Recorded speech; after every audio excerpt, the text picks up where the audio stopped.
கொழும்பு ஜிந்துப்பட்டி பகுதியில் நேற்று இடம்பெற்ற துப்பாக்கி சூட்டில் ஒருவர் பலியாகியுள்ளதுடன் பலர் காயமடைந்துள்ளனர். பாதாள உலக குழுவை சேர்ந்தவரும் தற்போது இந்தியாவில் சிறை வைக்கப்பட்டுள்ளவருமான பொடி சுரேஷ் என்பவரின் கோஷ்டியை சேர்ந்த ப்ளூ மென்டல் ரவி என்பவரால் இந்த துப்பாக்கி சூடு வழிநடத்தப்பட்டுள்ளதாக சிங்கள ஊடகங்கள் தெரிவிக்கின்றன.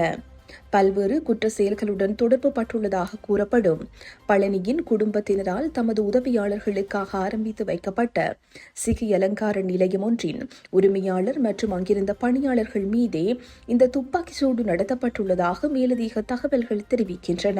சம்பவம் நடந்த இடம் ஜிந்துப்பட்டி வீதி, கொழும்பு 13 அமைந்துள்ள சிகை அலங்கார நிலையம் என்று தெரிவிக்கப்படுகிறது.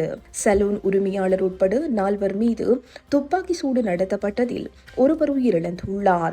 காயமடைந்த ஏனைய மூவரும் மருத்துவமனையில் அனுமதிக்கப்பட்டுள்ளதாக தகவல்கள் தெரிவிக்கின்றன. முடி திருத்த வந்தவர் ஒருவரை உயிரிழந்துள்ளதாக தெரிவிக்கப்படுகிறது.